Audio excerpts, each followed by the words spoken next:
it was messed up. I was scarred. I thought, I've grown up around there for years, and you know, I've always gone shooting stuff there, and I just thought, clearly there's other things being shot around there, isn't there? Oh, in the box! Feel through to option 1. Option 1 podcast. Hello and welcome back to the Option 1 podcast. My name is Oliver, and in today's episode we're going to be talking cars. I've got a couple of petrol heads right next to me, so if you love your cars, this is the episode for you. I want to introduce to you my two very beautiful guests. I've got Tom Shorrock here on the left of me, and I've got Megan Rox. So before we start, just so we know who you guys are, for those that don't know you or they might have heard of you, can you just summarise a little bit about yourself?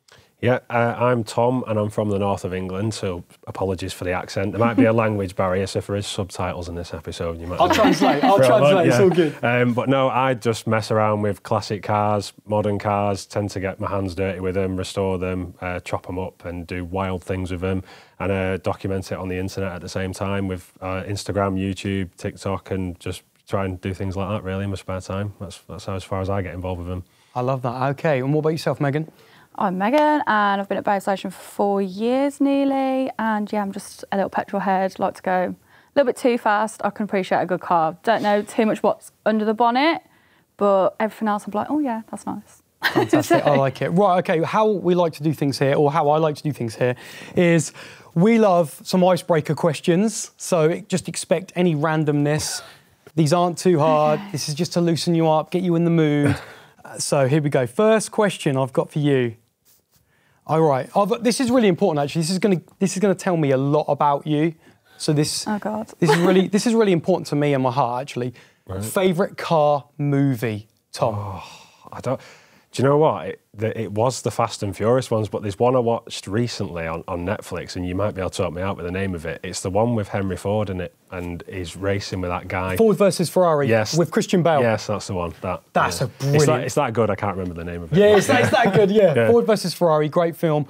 Christian Bale is brilliant as what's the dude's name? Oh, but he's like a mechanic, a bit like you, fast racer, good with his hands. That's why I liked it. Yeah, he was just a bit of a rogue, wasn't he? He didn't like the rules and regs. He just wanted to get on and race. Yeah, it was good. I love that, and he knew the car like inside so well. What about you? Favourite car movie? I would say Fast and Furious, but I'm not going to lie, it's got to be Pixar cars. Do you know what? I asked the same question to the British Touring Car Championship Power Max Racing principal, Team Racing, and asked him the same question. Drop. He said that. He said cars. Can't remember his name. But he said cars, and I was like, I wasn't expecting that. It's really good. No, it is good cars. I'd love to know, guys. Let us know in the comments what your favourite car movie is. Mine, Days of Thunder, Tom Cruise. Really? Absolute awesome film. Have you seen it? Yeah. Tom Cruise, Days of Thunder, NASCAR. Megan's like, it's really good. It's got Nicole Kidman in it. Yeah. There's like really good songs. Anyway, next question. OK, so this can be different. So best car you've reviewed, or just, we'll do best car you've reviewed, Tom. It's going to be really controversial, this. Obviously, I love extremely fast things and stuff that makes a lot of noise, but there was one car I reviewed earlier this year, and it's a car that everybody hates, and it was the BMW 7 Series, but it was the M760 because it did sound loud, it did move fast, but there's something about just having your back massaged at 100 and odd miles an hour, and it just 100 odd miles on the autobahn. I was on a private road. Private road. It was private airstrip. Yeah, it was, and it just a bizarre car, and it had a 34-inch telly in the back of it as well. So. That got that awesome. What's it like to park though? It self parks. So you need a self AI driver for that one. It is a boat though. I called it the land yacht. It was just huge, just such a long car. It's proper bougie, isn't it? That's a bougie car. I know, but that. Again, it's a bit controversial because I should be saying something like a Ferrari or a McLaren, but no, I don't. Nice to be different. I like that. Good answer. Megan, what's your favourite car that you've driven, or one that you'd like to really get your hands on? My car. What car you got? I've got the M4 Comp. Have you? Nice. Oh, no, hang on a minute. Is that the black with the pink calipers? No way. I shot a video on that the other day, secretly. Only for my collection. It was just listen, if you're going to park it out there, I'm going to film it. I only did like a little quick 360. I haven't put it anywhere. No, it's fine. But I like it but you and Alicia Sweets she's got the M3, so you've got the same like platform car, same engine. So why'd you go for the M4 comp over the M3? I don't know, I just prefer the shape. And the two doors. Yeah, and... 2 doors. It just looks, I don't know, it looks cleaner, smoother. Do you know what I mean? Oh, awesome. I'm so happy I know that's your car now. It's me. I can piece the car to... Yeah, sometimes I just like secret filming cars. So that's so cool. Right, okay. What do you hate about the car community? I think the opinions. You can't like something that other people don't like. That's what annoys me. It's polarising, isn't it? Yeah. It's kind of like, they can be like really harsh. You can go to a car meet with your pride and joy and someone just come over and go, what's that shit? Yeah. And you go, whoa, that's my baby. But yeah, okay, what about you? What do you hate about the car community? The girls. The girls? Yeah. What are they? Are they just not friendly or? Not really, no. Especially if you do like this industry sex work. Yeah. They are dead against it. I thought girls club together though. No, they're very territorial. They're just, I don't know, bitchy. Really? Yeah. Oh my gosh, I'd see. I wouldn't know that. I thought, as I know, it's like, you know, strong girls club. I wish it would be better, but it's not all like that. Oh no way. No. So have you had some like not very nice experience then, like car meeting where? Yeah, you just get sometimes just people just like scouring or making silly comments, and it's just They might just be jealous though. You know what I mean? You've got a nice M4 comp. I know. I've not got one. I know. I'll be looking at that. Okay, right. Next one then. That's good. Should pineapple be put on a pizza? no, absolutely not. no. Whoa, pump the brakes. No. No. You got to think about this because There's nothing to think about. it's actually good for you. Fruit's good for you. I like pineapple on a pizza. I got Alan. Pineapple on a pizza. It doesn't mix. No. You wouldn't put strawberries on a pizza, would Are you you? kidding me? Yeah. Yeah. It's like people who put tuna on pizza and stuff. Have you seen that? Yeah, I hate it. People that put tuna, sweet corn, ham and pineapple on a pizza, Wrong. don't even bother. And then have a barbecue base of it as well. That's my girlfriend that I'm talking about there. But It's so specific. I know, yeah. If you live here and you have this. But I think meat and fruit mix. I like it. yeah, not with cheese. Have you ever had to put a pineapple ring on a bit of chicken? No. Pineapple and chicken. You've No? never been to Nando's? You never had like chicken, pineapple? I didn't even know they serve pineapple. Yeah, you have it in a pita. No. Why is everyone I'm the minority. What's going on? Anyway, you'll have to let me know in the comments, guys. You've got to tell me. I think pineapple does go on a pizza. I think there's an underlying thing you hide in there with pineapples. What? We know when people put the stickers on doors and they're upside down on cruise ships. We had That's we did have some swingers on the other week. Did you? It's good that actually you know about that. Tom. It's all over TikTok. How can you not know? That emoji is used a lot, isn't it, in the swinger community? I actually learned a lot about swinging, like firsthand, not like physically, but we had some, obviously after the after show, the Option One podcast after show. But yeah, they do use pineapples. So if you are in someone's house, not an actual pineapple, but if you see like a glass pineapple, it's a big like sign that they could swing. No way. I don't even know if that's what they do. It's like a motorbike kind of thing. All right, well, you know, the pineapple pizza question took a massive tangent there. What is your biggest pet peeve with a car? And there's going to be loads because we've got tech with cars nowadays, but what is your biggest pet peeve? With the new ones, you can't turn off the warnings and just leave them off. Every time you get in the car, the steering wheel's trying to steer for you, and you have to turn it off every time, and you can't do it while you're driving as well. So I do hate that. they're too safe. Yeah. Mine would have to be, I'm going to come to you, Megan, is the lane keep assist. It winds me up. Yeah. And brands now have actually started to incorporate a button where you could just literally press it and turn it off in the touch of a button or two buttons. But some brands actually remember the settings now, which I think is the way forward. But it is really annoying. It makes me just want to get in an old car and go, nothing's beeping at me. This is great. What about you, Megan? I was going to say lane assist. It drives me up the wall. It's when the car, whose idea was it? So not just make a beep, right? So you're going in, you're staying in your lane, you're coming out of your lane. Yeah, I get the beep, but to shudder my wheel as I'm whoa, like at the same time of like beep beep. It's when it yanks it back. Yeah. It's like you go in and you're fighting with the steering wheel, and it doesn't give up. And then you get in your head, you're like, no, I'm in charge here, and it still takes over. This is my car. Yeah. And some brands actually, don't know if you've been in the MG4. There's one called the traffic assist button, and it keeps it there. And like you said, it will stay in the lane. And to get it out, you literally have to do Fight that. with the wheel. It's tough. Even when they steer around the corners, they don't necessarily keep themselves in the middle of the lane. They start going over the white lines, and it's not good. It's annoying, isn't it? Because I like to, Yeah. with all the, like autonomous driving and stuff, we'll probably talk about it a bit later, but I like to sometimes just take my hands off the wheel to test it and go, oh, yeah, it's quite good. But the one time you want to be tested, Yeah. he goes, you tried to kill me. Like, you just can't trust cars. It's like the seatbelts on the old Range Rovers, I think it's 2009 Range Rovers. A lot of farmers kept them because the newer ones, every time you didn't wear your seatbelt if you were driving through a field, it would bing and bong at you. And in the old ones, if you click the seatbelt in and out about, I think it was 10 times, it just stopped and never did it ever again. That's it. Like Harry's Garage, and I don't know if you saw the episode. They said about that, to get out of the system, you had to keep doing it about, I don't know, whatever. It was a hack to make it just stop beeping, because obviously on a farm, you ain't got time to. Yeah, but why don't they just clip it in before they're sitting, and then they could just sit on top of it? Yeah. Or get it coded out. Or that. Farmers, if you're watching, Megan Rox has just literally just saved you a load of hassle. Yeah, just clip it in and sit in it. Not on it, but sit. Yeah. But like, so the seatbelt's behind you. Yeah. That, to be honest, that makes sense. It does, doesn't it? Just do it like that, because farmers are getting all like, arr, like, oh, gotta keep. They're not pirates. No. They've got to keep getting out and doing hay bales and stuff. Well, anyway, you've completed the icebreaker questions. Well done. Thank you. We'll do a little bit of let's do a little bit of what got you into cars then. So, Tom's actually really good with his hands in the car world. Sounds weird, but what was your first experience with cars? Who got you into it? How did it come about? It wasn't really like anything to do with family. It was just, I had friends that when I was younger that were into go-karting, and I was always asking mum and dad if I could get involved in it, and being northern and working class, it wasn't possible. So basically, when I got to the age of 16 and I started learning to drive, I really wanted a classic Mini, and we bidded on one on eBay, me and my dad.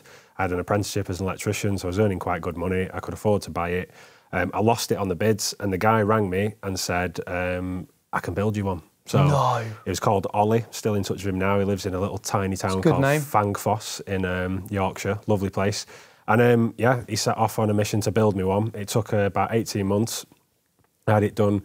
Again, bit in-your-face colours, but it was like a Lamborghini orange colour with a black roof with orange. Well, like a neon orange. Yeah, pretty much. Excuse me. And it had orange and black leather seats, blue brake calipers, a blue engine. It was really in your face. And I had it for 2 weeks and it broke down. And my dad said to me, he went, I told you they were a bag of shit when I was younger. And he went, they still are now. So he went, just get a normal car. So then I had to just join the trend and buy. Can I ask you how much money, just because I'm in your head now, like as you being that young, how much that car was he built for you? So he never made a penny on it because he told me that all the way through it, and he kind of just sold himself short and just continued to do it out of goodwill. He charged me £5,500 for the car. There's a few bits that I bought to put on it afterwards. But it wasn't like a new engine, right? It was rebuilt. It was everything was rebuilt. Everything. Right, yeah. But you couldn't even buy one with rust for that now. So he did massively sell himself short. He had a powder coating business full time and he did it on the side. So I paid £5,500 for it. I sold it after 2 weeks because it broke down, and it was something nothing, just panicked. All my friends were going around in more modern cars, and I was like, maybe Dad was right. So, I then bought a really boggo spec Vauxhall Corsa, and looking back, I got more fun out of that car than I did in the Mini. But then when I had that, I really wanted another Mini, so I went on Facebook Marketplace and I bought one for 900 quid that was absolutely knackered. Never turned a spanner to a car in my life before. And I built like a £150 shed on the side of my mum's house, stripped it all apart, and just, started from there. And then still got it today. It's now red with a black roof. I think I've seen it on some of your socials. So your first initial interest into cars was through the love of Mini, right? Yeah, and classics, I just always think they look smart. They look classy, don't they? Yeah, they do. What about you, Megan? What was your first, was it a family member that got you into cars? Was it just a specific car? How did it It wasn't family, it was more friends, like just going out when we'd all like passed our driving test or just going out being sociable, and then we'd bump into like illegal car mates and just kind of like wear my way. An illegal car mate? Illegal. Oh, meat or a mate? Meat. Meat, sorry, I thought it was Yeah, the just Birmingham like accent, sorry. Oh, don't start. No, I love it. I think it's one of the most romantic accents. It's good when they say cupcake, isn't it? Yeah. Cupcake. Can you say cupcake? Cupcake. Oh, no, I shouldn't do it. Solly all that. So it was kind of like, what, the community side of things, when your mates liked it, so you kind of went along and just went to car meets and stuff like that, and that kind of got you interested into cars? A little bit, yeah. So you were more interested in like the modification side of cars, or? I'm not very good at that, no. No? I can appreciate like someone who's put hard work into cars and tells me this, that and the other, and I'll take little bits in, but 90% of it goes in one ear and out the other. I'm not going to lie. If it looks pretty and it goes fast, I'm like, sold. Yeah. That's me, I'm not going to lie. Some car meets are incredible because it's not just the car, it's like the sound systems, and the only time they have it that loud is at a car meet, when they've got the bonnet open, the lights flashing, Boot open, doors, wobbling. Yeah. Yeah, the subwoofer, and I'm going, good car, yeah. I remember seeing a load of Focus or STs with in the orange, Mark II, maybe a couple of Mark IIIs, no Mark IVs because they were like too much money. But the Mark IIs, they've got a huge kind of community for the Focus STs. So how did you, mechanical-wise, right, because I'm a bit like you, like Meg, do you mind being called Meg or has it got to be Megan? Either or. So I'm a bit like Meg. Like, when it comes to mechanics, I'd love to be able to kind of do like some of the things that you do. How did you just start going, I'm going to take that engine part? Or literally, it's just confidence. It's just, I've always, from a young age, I've always looked at what other people do and I just thought, well, I can do that. Yeah. And I'll try and I might fail along the way doing different things, but just it's put together by people. So it can be taken apart by people and put back together by people. So I just started slow. I thought, well, if I can take the car apart, I can put it back together. And if I can't take it apart, I'll just sell it. So I just thought I couldn't really lose. Right. But then when I found rust, that was a problem because I thought, I don't know how to weld. I don't really want to cut parts of a car out that could be structural and it bends or... Yeah. And then I just watched a load of YouTube. Fortunately, had friends that were into restorations and just pecked their heads, went round their house on a Saturday and just watched what they were doing and then... just slowly took to it, and it took me 3 years to do the one I bought for 900 quid, and I bought another one when I finished that for 1100 quid, and 5 years into that, and that's just become a thing that'll get done in the future. Do you just do that at weekends? Do you have specific dedicated time to be like I need to... I used to when I was single, and then when I got a partner and a dog and a house, it just all sort of slowed down. Are they into cars as well? No, my missus can't stand them. She she doesn't mind it, but a car's a car to her. It goes from A to B. Yeah. She doesn't appreciate the noise. When I get some nice press cars to review and they're fast, I just can't hear the engine for her shouting at me for taking it out of me. So she's not even like, take me out for a spin. No, she wouldn't really ask. I just say, come on, we're going in that. And she's like, really? And then we'll go in. It's like I did a launch control the other day with her in the Audi RS3.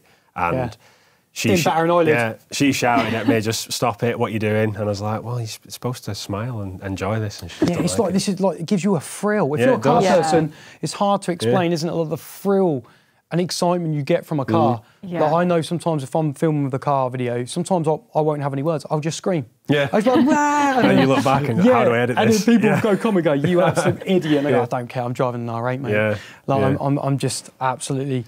On the flip side of that, though, with the classic cars, she doesn't mind coming out in those. And when we go out with them, the thing she doesn't really like is the attention it brings. I mean, I don't really mind it, but every petrol station you go to or everywhere you pull up, you just get swamped with like old guys going, oh, I had one of them when I was younger. Swamped by old guys. So obviously, I know, I'm talking like 50, 60-year-old men, or sometimes even kids where the dads are looking at it and they say, you know, I used to have one, and you end up talking to them longer than you do being on the date with your girlfriend. So she doesn't like that because it's like a date day. And then it's a conversation that can just not ever go anywhere, and you end up just talking about the same stuff. Yeah. And then one of you might mention another car and go, oh my God, that car. And it's the awkward moment of then how do you end that conversation? Like, oh, thanks for that. I'll probably never see you again. And walk on. See you later, mate. Make sure you subscribe. So why did you get your M4 Comp? What other cars were you looking at before you ended up going, I'm going to have that? Well, I had two AMGs before that, and I loved them. Okay. I did love them, and then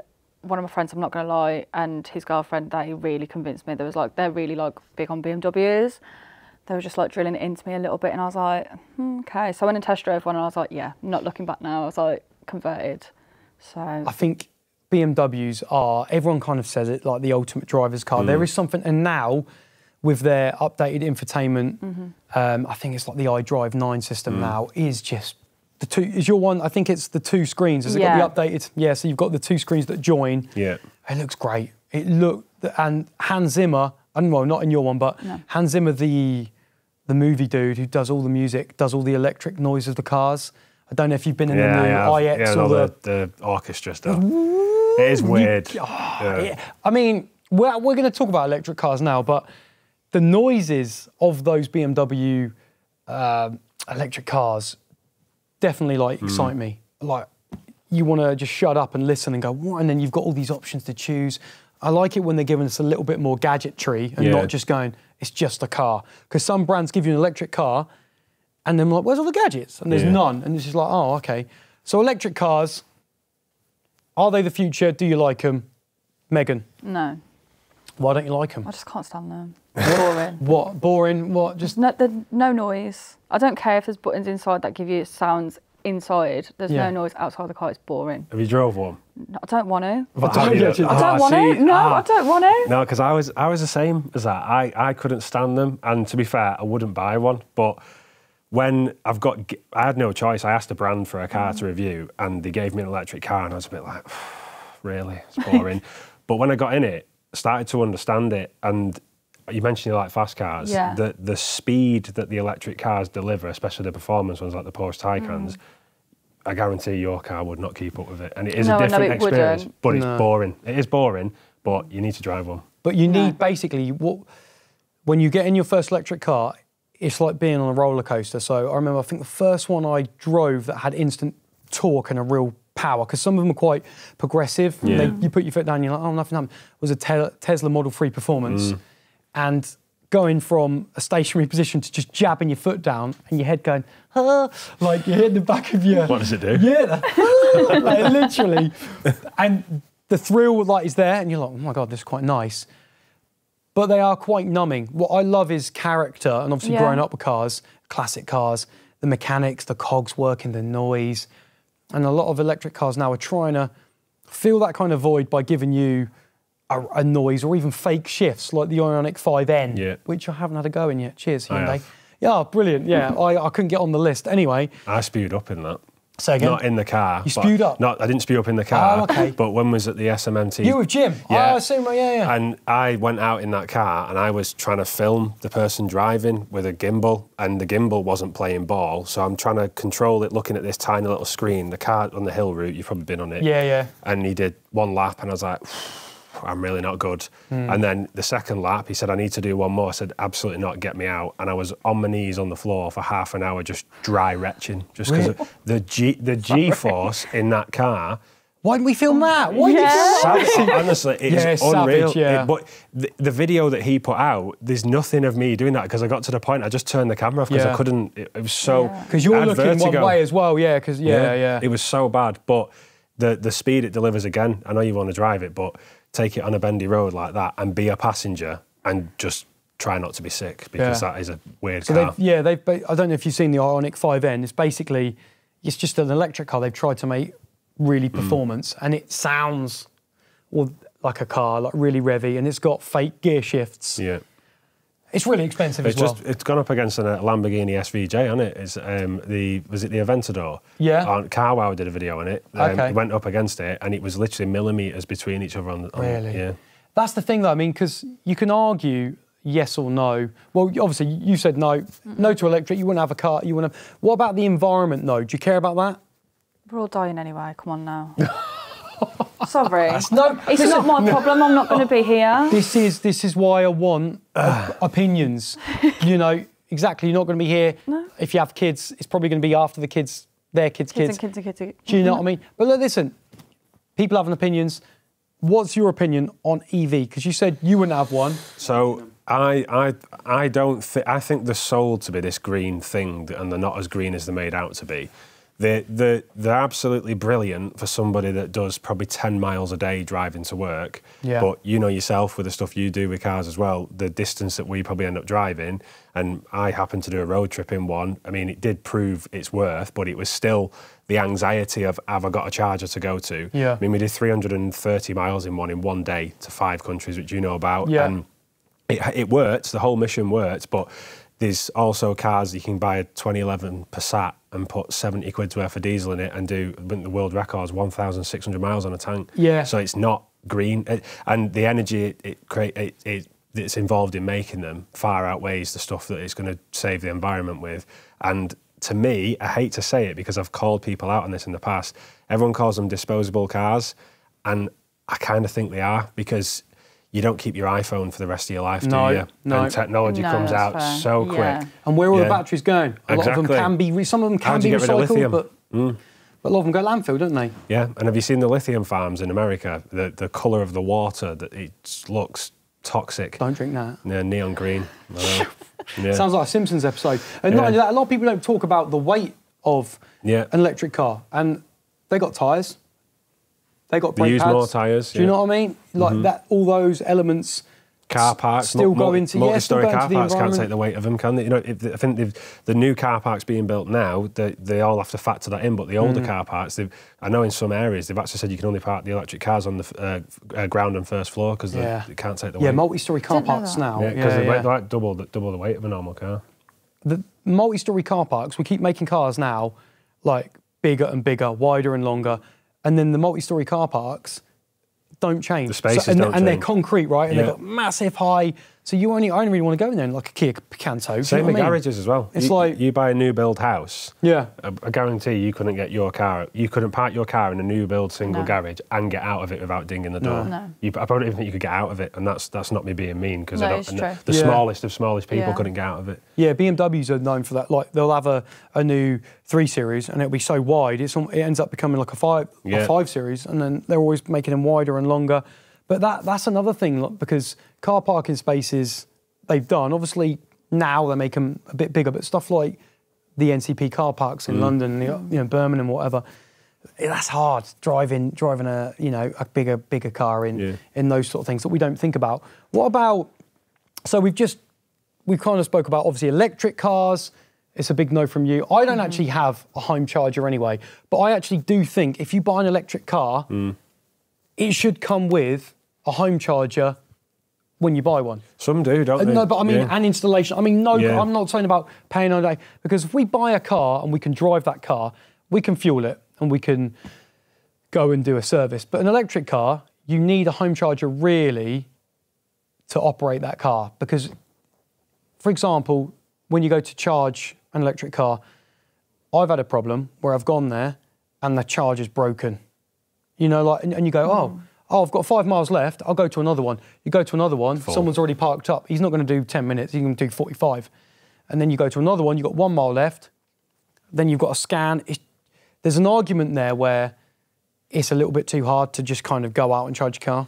It is, but on the flip side of that, the other thing that I want to mention is, and this is coming from my background working in construction, Electricity North West, or the National Grid as such, Electricity North West is where I live, but the National Grid said if 14% of the UK tomorrow installed car chargers in the houses, this was going back a while, there'd be blackouts because they haven't got the infrastructure in the road. Yeah. And there's also, so the thing, I install these for a living, the chargers, and there's an issue with it where if you want to install a 32 amp charger at home or a 7.4 kilowatt one, you can do it, but you have to notify the DNO, which is a direct network operator, which is the National Grid. Yeah. They can't refuse you to install it, but they can delay you. And a lot of the old-fashioned houses were on something called a looped supply. So it means rather than having a single cable into each house, it daisy-chained between each houses. Yeah. And the person at the end house was putting a car charger in, and it was setting a fire, causing a fire at the fuse cutout in another house. So the infrastructure isn't there for They don't tell us about that, do they? So it's obviously a competent electrician will be able to tell you whether you can do that, but the reality is people are buying these electric cars, they're probably going down the pub and saying, oh, my mate used to deal with electrics, I'll fit it, and it's not being done properly, and there's no control over it, and I genuinely don't think the National Grid have a clue how many people are installing them, and I do think it's going to get to the point where we just won't, unless we continue building nuclear power, we won't be able to facilitate it. And you know what, it's interesting you said it was such a low number, 14%. Yeah, this was going back about 2 years ago, so it might be different now. So only 14% is like quite a low number to think, but... Sorry to go geeky there. No, it's not. Do you know what? Yeah, but I love geeks. I love geeks, nerds and stuff. I think if you are... I wouldn't class myself as one, though, so just... I think, if you, obviously, we love cars, so we're kind of like nerdy in that sense. But hearing that, Megan, does that just put you off them even more? Yeah. Like having, like, setting fire. It's just, It won't happen on new houses. I'm talking stuff that was built like pre-90s. Yeah. And you would have to know. They stopped doing it very early, but there was all sorts of stuff. And there's even problems where when the very early chargers used to come out, you'd have to put an earth rod in the garden. And if you didn't, because I'm not going to sound like a right nerd now. No, it's good. I love like the electric chat. The problem is the most common earthing arrangement is so geeky. The most common earthing arrangement on a house is called PME and TNCS. It's combined neutral earth that comes in. So what that means is with your electricity, you have live neutral and earth. If you lost your neutral conductor from a fault in the grid, the earth conductor would become live, which means the outside of your car would become live to touch. So people were getting electric shocks from it and actually dying because of this. Hey, check out my new electric car. Yeah. I'm dead. So that's when they had to all get regulated, and it's all changed now. So they have things that stop that happening. But this is because the car manufacturers had obviously been doing all this in secret, building all these electric cars, and all of a sudden, bump, it's released, and no one had a clue about the implications with it. So, yeah. But that doesn't happen anymore, just to add. Yeah, just so you know, you're not going to die if you have an electric. It's interesting you said that about electric cars and death, because there was we go dark. we go dark on the option one, because there was a huge kind of rumour that electric cars can cause cancer as well. Did you hear about that? I didn't hear that, no. So, and it was talked about online.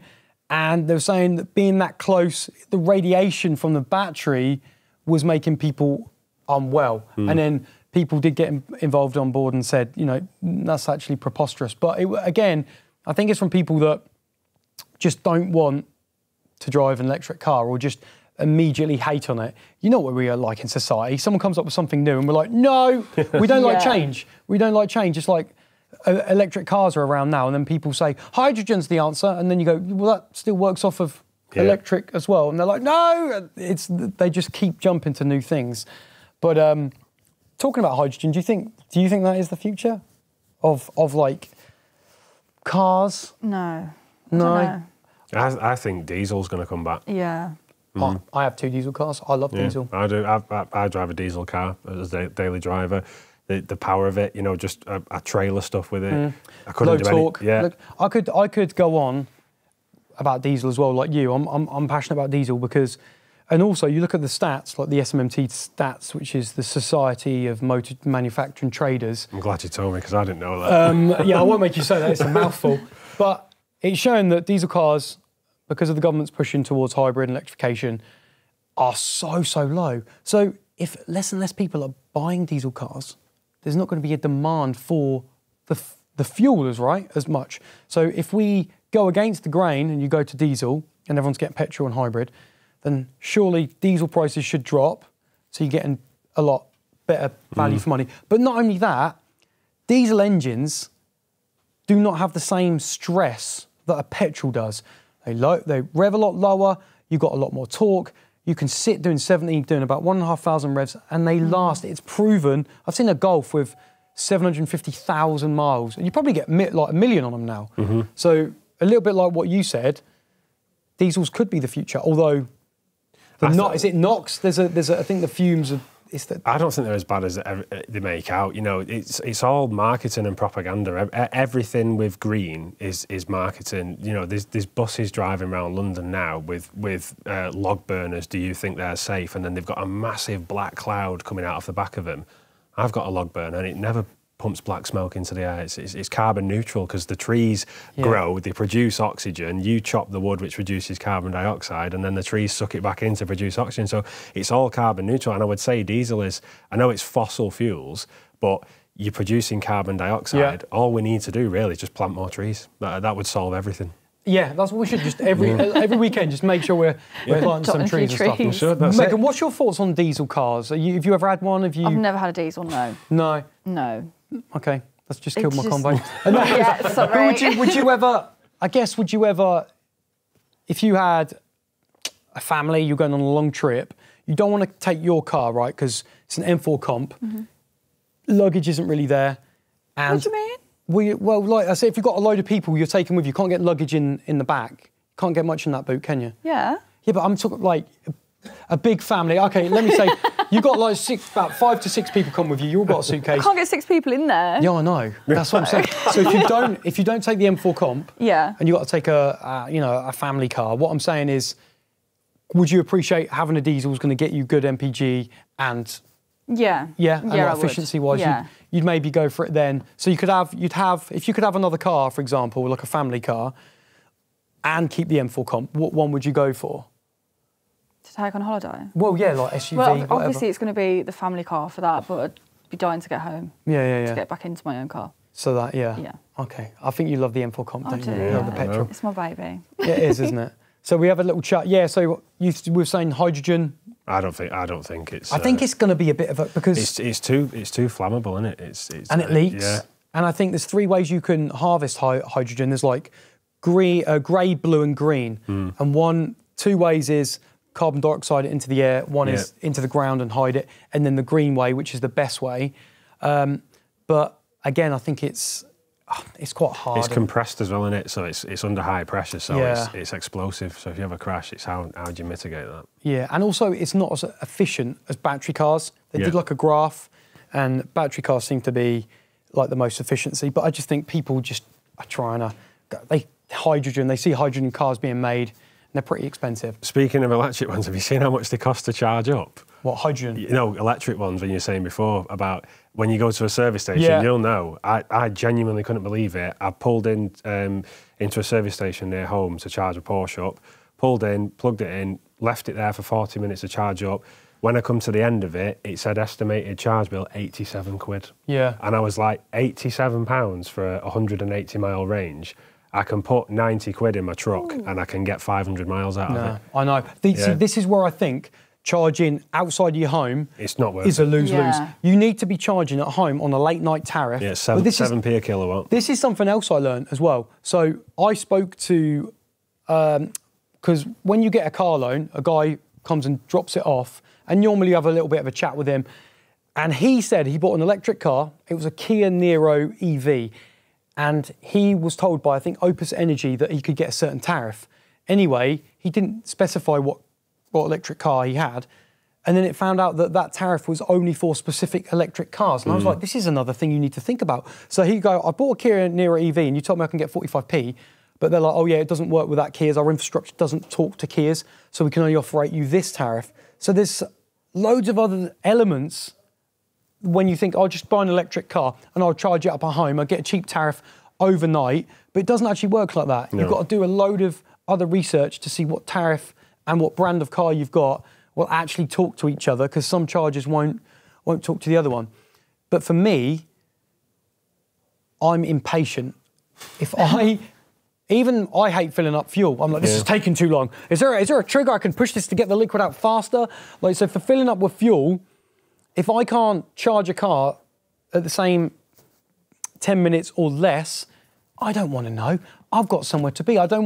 Cars for me are a convenience. I don't want it to be having to think about extra stuff to then, do you know what I mean? It just gets me, I'm getting a bit angry, like, because when you charge a car, I think sometimes you won't have any problems, but when you go to a charging station and the cable's broken, that's one of the most worst rages. What do you mean, when someone stole the cable? Or like you don't have a cable in the car and it's got one tethered to it, but the end's just completely because of use. Probably. Yes, copper thieves. That's what they are, aren't they? And also some of the charging places, they're pretty unsavoury. I ain't going to charge my car in there.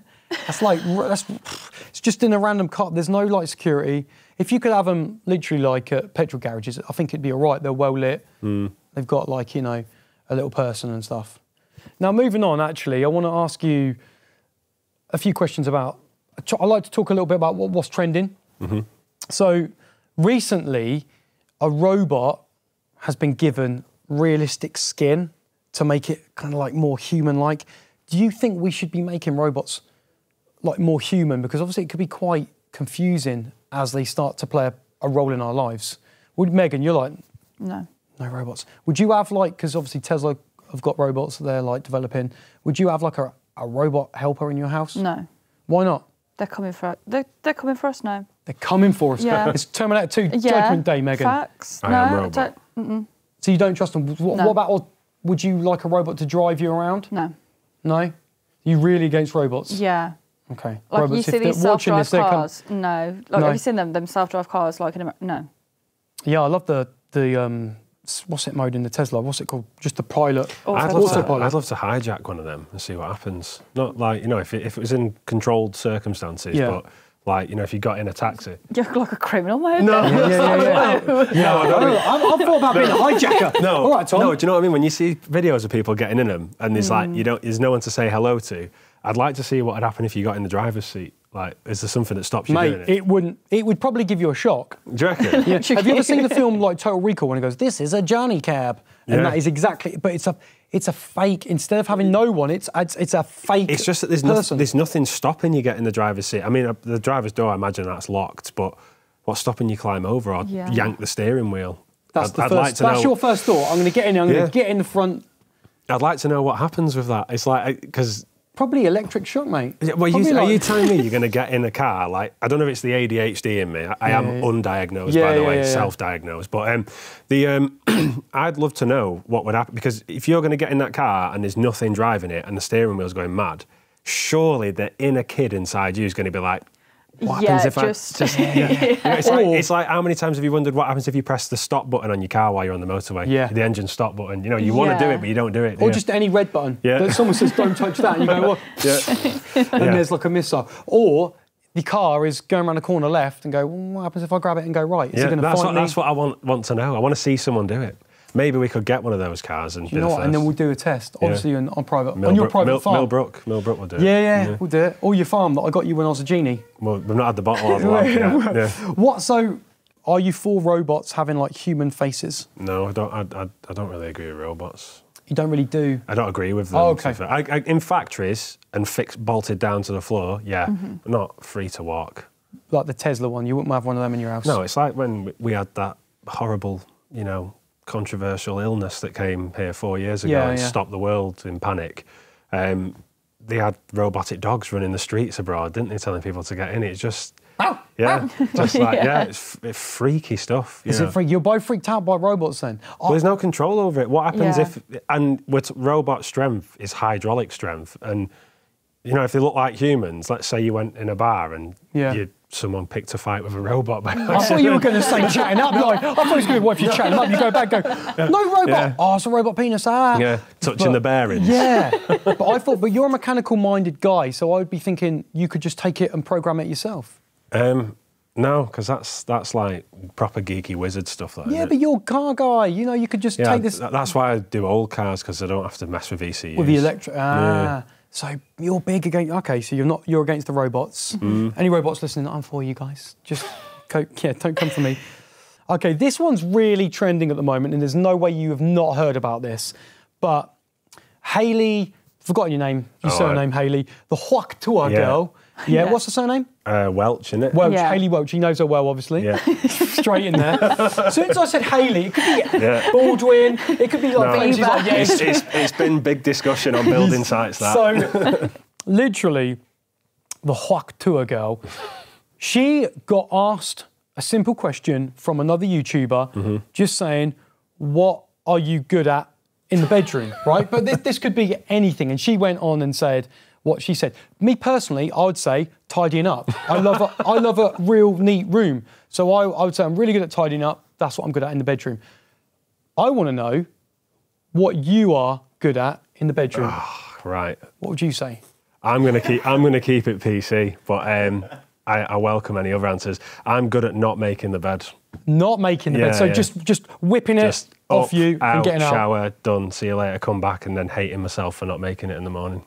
You hating yourself? Yeah, because there's nothing more annoying than coming home and because I'm more annoyed at my missus for not making it while I've not been there to prove a point. I see what you mean. So it's a thing. It's like a test. It is. So you're testing her. You're like, I'm going to take off the bedsheet, do my thing, go to work, come back, and if she hasn't done that, then it's like the washing basket, isn't it? You throw at it, and if it misses, you walk away, and it still ends up washed, dried, and ironed in the wardrobe, doesn't it? There's been some, you've got a good missus then. Because some people go, it's become... Really? I'd leave it, yeah. Or take it in outside and they'd burn it. And set it alight. She's good like that. It's on the floor, it's staying on the floor that bit. No. Megan, don't take any shit like that, do you? No. Meg, I'm going to ask you the same question then. So, what would you say you are good at in the bedroom? And you can answer any way you want. Napping. I thought you said nappies.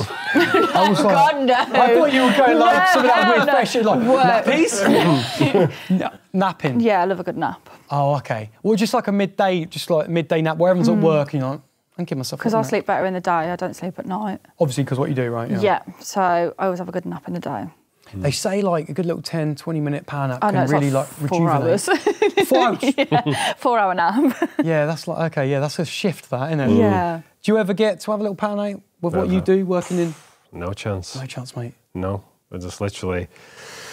No, I'd have to just sleep when I go to bed at night and then wake up, but then I'd struggle to go to sleep because there's a million one things on your mind, and then you get 5 hours and it starts again, doesn't it, the day? Yeah. You get 5 hours. Matt, we used to, I love it. That's 5 hours sleep, and his missus does tidy up for him. Oh, but doesn't make the bed. Only sometimes. She'll do it to a point where it then becomes a joke and it results in an argument, and then I'll do it for a couple of days and then we just I'll tell you what, do you know what I hate about partners? Because I'm just thinking about your partner and the things you just said about she's annoying how she doesn't make your bed, is...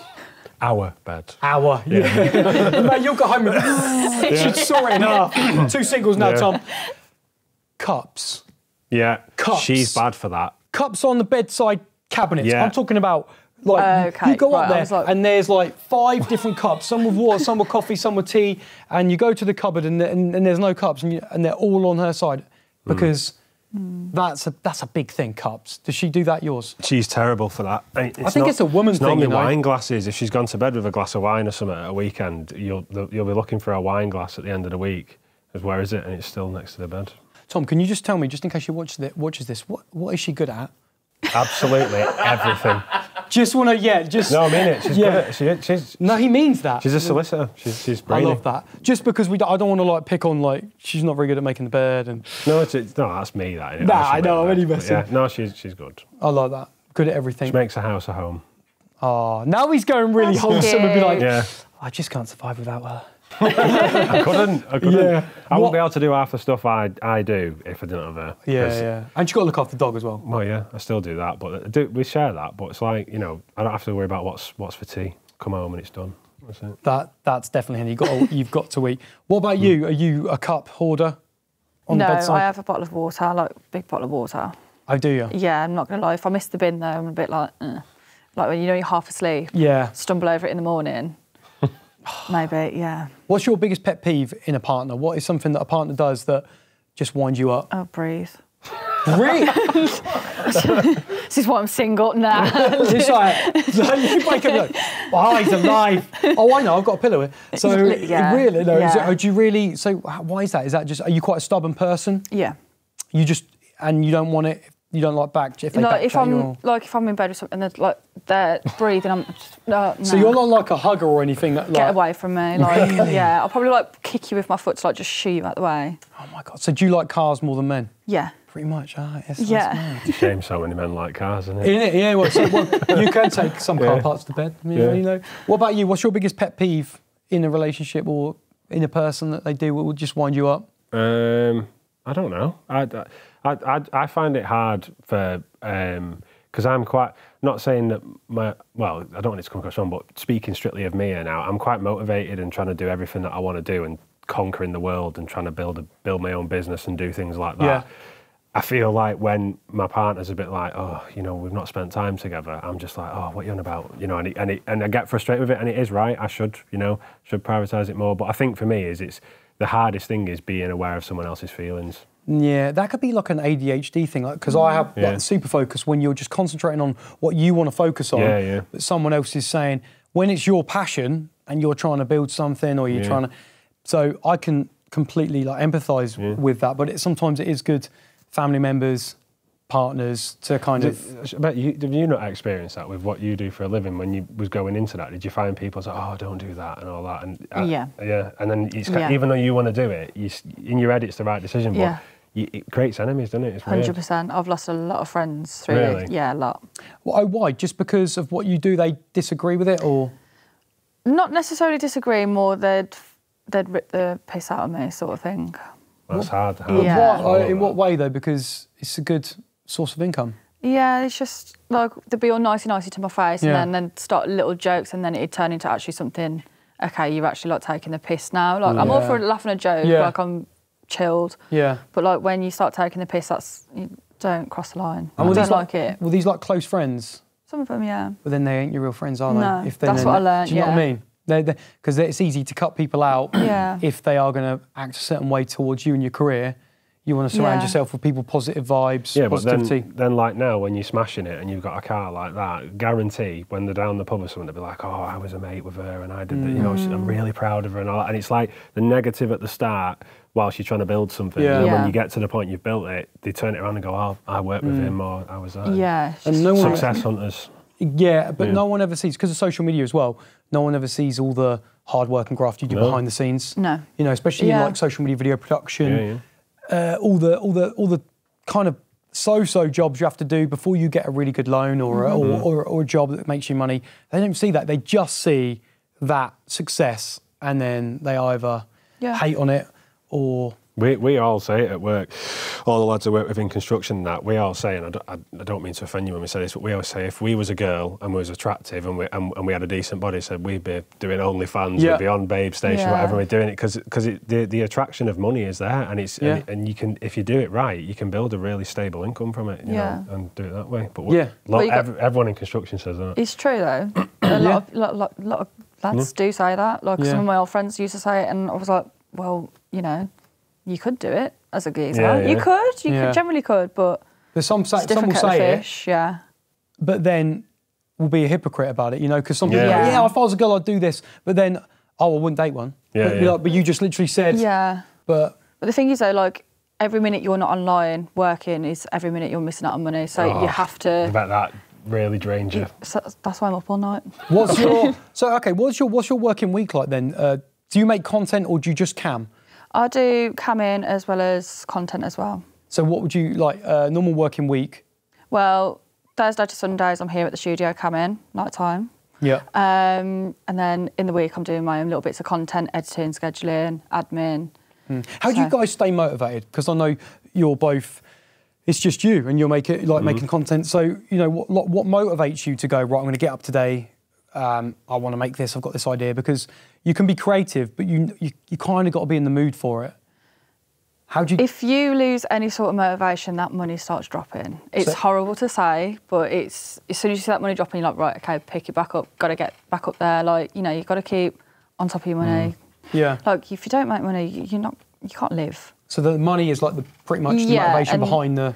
And then here, especially like, when you're with a good group of girls, like all the tech guys on shift, like you bounce off each other sort of thing. So that's always good as well when you're here. Yeah, like because like when you're home or when you're filming, it can be quite solitary, it can be quite lonely. Yeah, being around people, just like this, like sitting around, bouncing off, getting ideas. Yeah, that's a nice side of it. Do you think there's a good community of like cam girls and like OnlyFans that get on? Yeah. Yeah. It can be a little bit bitchy.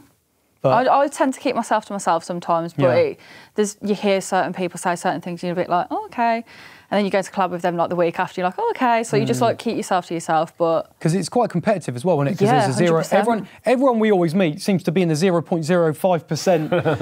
OnlyFans going, oh yeah, I'm in the 0.05. I'm like, where can I see the stats? Because everyone seems to be the best. And so... People say it. People don't show it. People say it, exactly. But I reckon there's a competitive edge to that. With, I guess, with other, you know, we're saying with YouTube and stuff and numbers and whatnot. But okay, well, I was going to say something to you then, Tom. Your motivation. Did you want to say something? Yeah, it was motivation. Yeah, no, what motivates you? I struggle with it, to be fair. It's because I work full time in like a construction profession, and I'm trying to build this on the side. I tend to struggle for energy to do it, but then when I don't upload anything, it's I suppose it's the lulls that motivate me more to do something, because I think if I'm not continuing to do stuff, I'm missing out on opportunities. And even me sitting here with you today and in this room, it wouldn't have happened if I wasn't doing stuff online. So I've got to think of things like that. But yeah, I think motivation, I do struggle with it sometimes. It's just burnout. I think it is hard when you're someone, a solo YouTuber or a solo creator or whatever.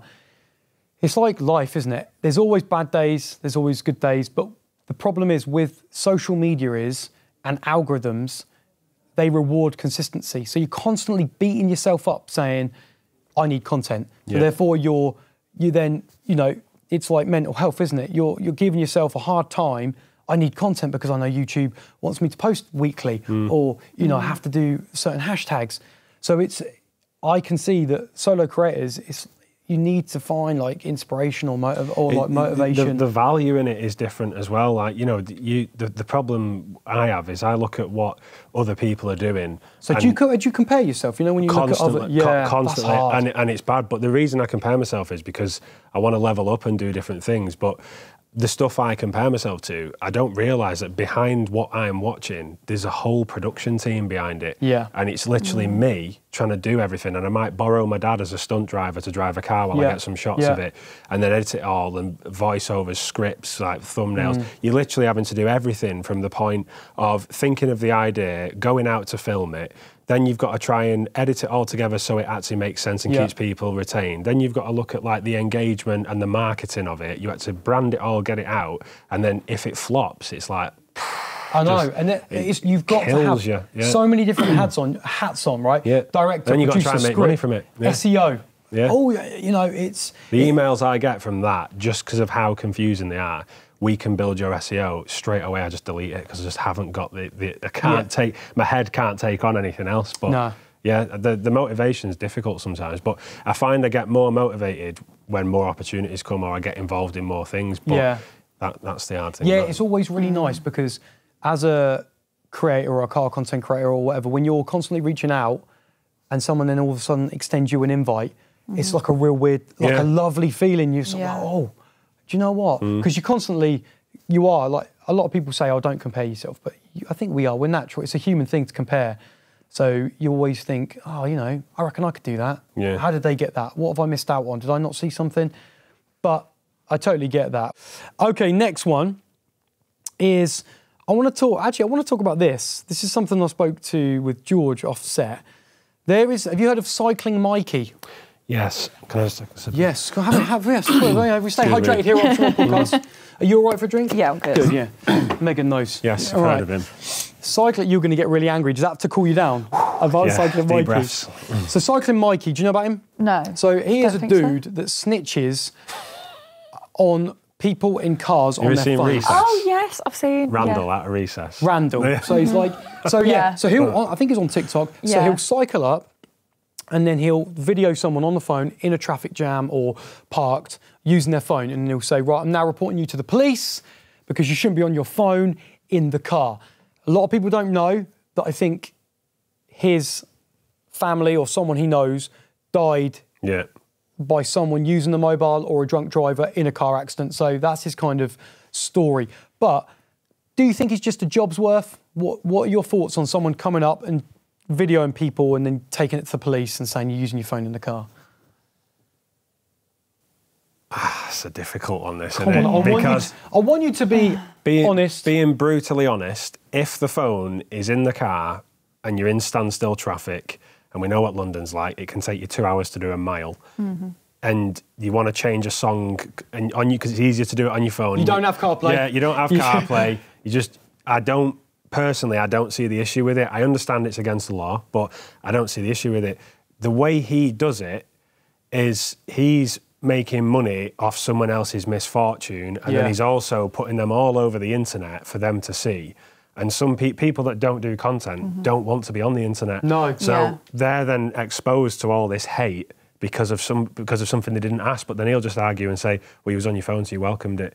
But I don't really agree with other people being filmed without the will. Do you think he antagonises them as well? Yeah. Because he's trying to get the views? Yeah. So there's an element of like, oh, I'm trying to do something wrong, but there's an element of, you know, he's a creator. Yeah, it's like, I'm a good citizen, but I'm going to wind you up so you break the law. It's like, no, it's just, it's not right, that. No, I think that's a valid point. Megan, what would you do if he came up to you in your M4 comp with your pop-in pink calipers and he's going, what are you doing, Megan? You're on your phone. I'm videoing you. I'm not going to lie, I'd probably just sit there and cuss him out. Would you? Yeah, because if I'm not going anywhere, stuck in traffic, I mean, I have got CarPlay, so it's just, do you know what I mean? But I wouldn't, what's the need? Like, he's had that bad thing happen to his family or whoever. Yeah. that ain't going to change. No, doing this and winding people up. Yeah. I think if you are going to do something like that, I was always told you're going to do it to the wrong person one day. It's like being at school. When you wind the wrong person up, didn't you're going to get a punch in the nose. Someone hit him, and the guy that hit him, I think he got prison time for it. But he provoked it. So, and I think you got to be so careful, because eventually you can be thinking you're doing so much good, but you will wind up the wrong person one day, and it'll be worth it. Yeah, no, I totally agree with that. I think it's just the way you do it. You're basically capitalising on someone else's misfortune. I don't really agree with it. And it's pretty shock. He catches them, like you say, off guard, because the law is you can film someone in a public place, right? Yeah. You just can't film them in a private setting. And you could argue that inside your car is a private setting. You have privacy glass. Yeah. Exactly. Right? And Land Rover, what's that, about £500 option? So don't even go up with the trim levels. Don't get me started on that. What about the ULEZ zone? Come on then. Should we be punished for having a car or not being able to afford an electric vehicle and have to pay to go into an emission zone? Doesn't apply to me at the moment, because obviously I live in Manchester, the heart of the country. What happens when that emission zone keeps going out and out and out? They've tried to bring in a clean air zone, and I live in quite a rural part of Manchester, just on the outskirts near a little town called Saddleworth, and excuse me, and where we are there, it's literally like B roads, single file tracks, and the clean air zone has spread out to that area. Yeah. And everybody's kicked off about it, and they spent a load of money cutting trees down, putting signs up to say clean air zone. It's all chargeable on the motorways and in these areas. And it meant that I would live in that zone and I'd have to pay just to use my car just to go to work. And it's 15 quid a day. So it was just ridiculous. Yeah, that adds up. Everyone kicked off about it, and it's been under review for 2 years. But they've not took the signs down. So it will come in. But I just don't agree with it. It's like, if ULEZ solely went, the money it made, if it solely went to funding the NHS, crack on. Yeah. But don't take it off us and just put it into the pockets of these politicians that haven't got a clue how to spend money. Yeah, and the roads are the worst they've ever been at the moment as well, like potholes everywhere. And all it does is allow them to have ridiculous expense bills. You look at a politician that earns 90 grand a year, and they're expensing £300,000 worth of expenses. I know, They shouldn't be allowed to do that. So, but this is why ULEZ is brought in. This is my conspiracy theory. But this is why. This allows it, though. You know, the more money they can generate. There's silly talks now that they're trying to bring in something. They're going to charge you per square metre for how much concrete your garden has, because it's bad for the environment. You know, because you don't have grass in your garden. That's terrible, isn't it? Yeah, but it's a ULEZ. I can't stand it, but fortunately, it doesn't affect me at the moment. That's all right. What about you, ULEZ? It doesn't affect me. No. But I know some of the girls here, they hate it. Like, some of the girls who live in London, they're paying, like, daily just to move their car and stuff like that. So it's... Because I get the congestion charge, trying to keep people out of London so you're not stuck in traffic, because no one likes being stuck in traffic. No. But then...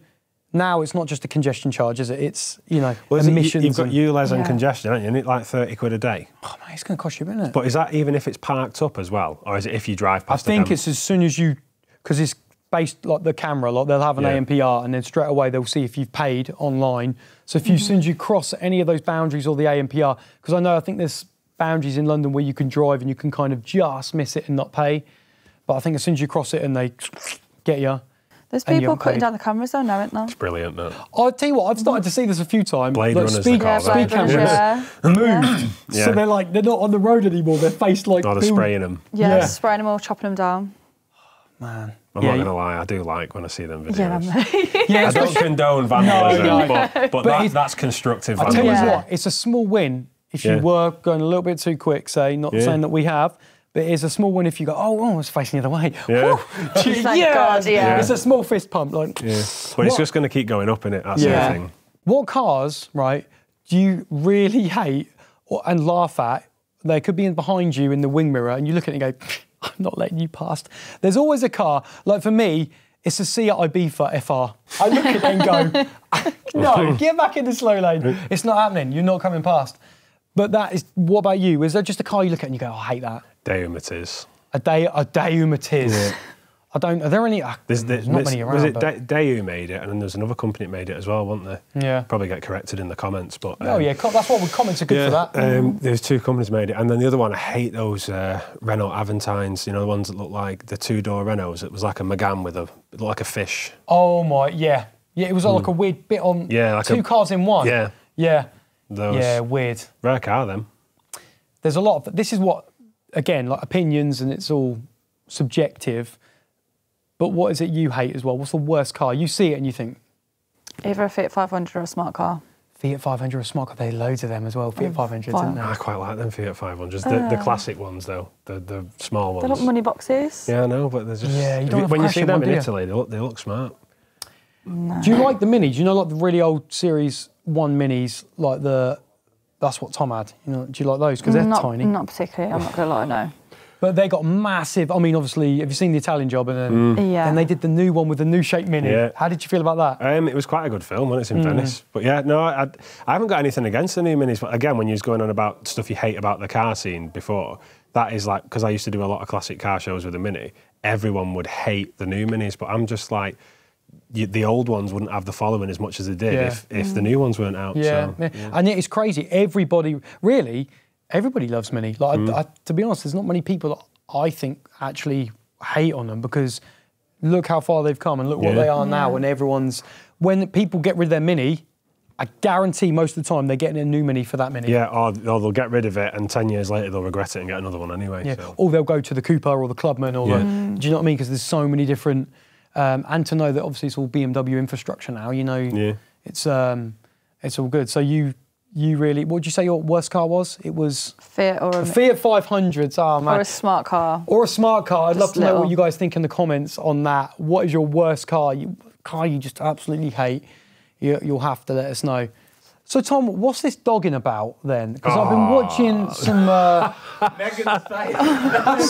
I've been watching some content on Tom's Instagram, and he did a bit of a story. And I was like, oh, hang on a minute, he's filming in some dogging hotspots with a fast car. Tell us what it's about. Right, so this is typical, how do we call it, like poor journalism. So, you know, when a newspaper takes a snippet, this is exactly what he's done here. Okay. Right, just to clarify, I am not into dogging, right, okay? Or cottaging? I don't even know what that is. I will talk about that in a moment. Okay. But yeah, I feel like you're not going to believe me now because the way he's presented this. But, Probably not. I was out filming a car the other day in a place called Marsden, which goes to a little place near Huddersfield called Scamenden. And there's these B roads and that, and I was flying up and down in the car, filming some bits, doing some pieces to the camera, and I pulled over into a lay-by just to check the footage on my camera. It wasn't too shaky. Excuse me. And when I drove past this gold, like champagne-coloured Bentley. And it sounds nice. I've spoken about this story so many times because so many people have asked me about it, so I feel like I've told it to an inch of its life at the moment. But I drove past this really old guy in like a champagne-coloured Bentley Continental. I remember it was a 67 reg. Don't know why, I'm just weird like that.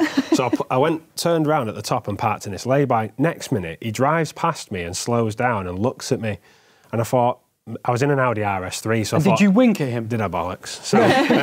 So maybe I just thought, is he looking at the car? So then he drove past me again and pulled up in the same lay-by. So I thought, what is like a 70-year-old man doing up here in 2 o'clock in the afternoon in a Bentley who's clearly got money? Why is he hanging around here on this road? It's weird. Yeah.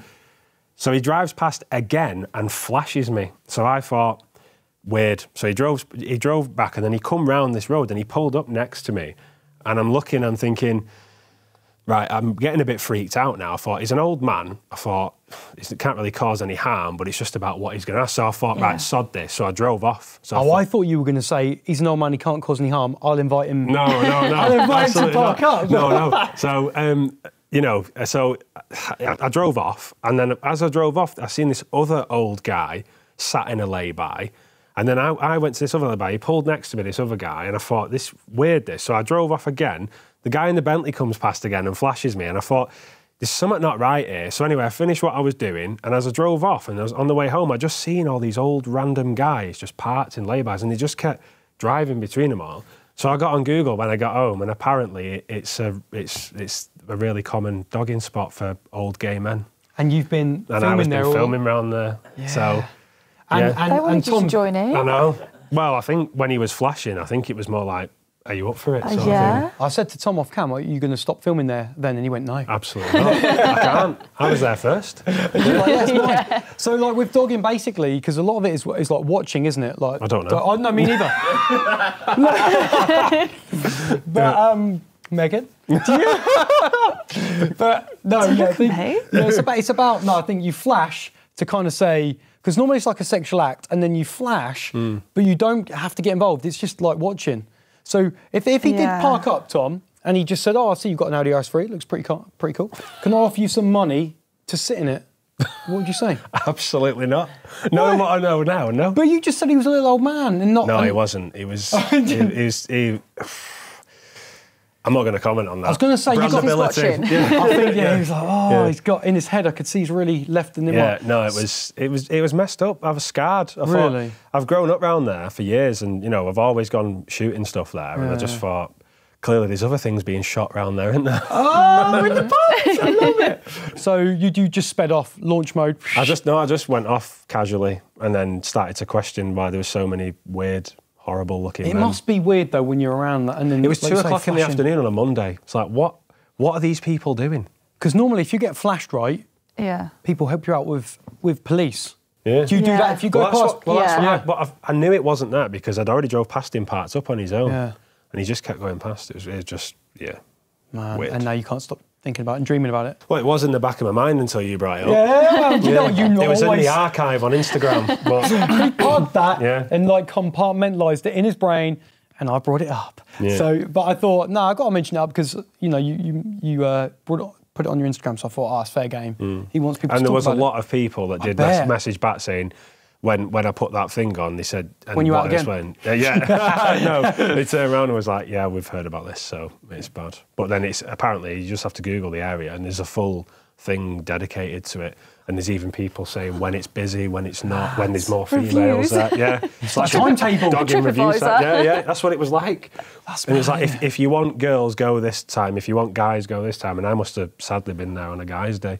Yeah. But he's like, he totally didn't know about it. Didn't, I can tell you. Oh man, I absolutely scarred for life. Okay, well that has been our episode here at the Option 1 podcast with Tom Shorrock and Megan Rox as well. Make sure you follow them down in the comments below. We'll put all of their socials, and of course make sure you follow us here at the Option 1 podcast and get subscribed. That's it from me, Oliver. I'll see you on the next one. You're through to Option 1. Option 1 podcast.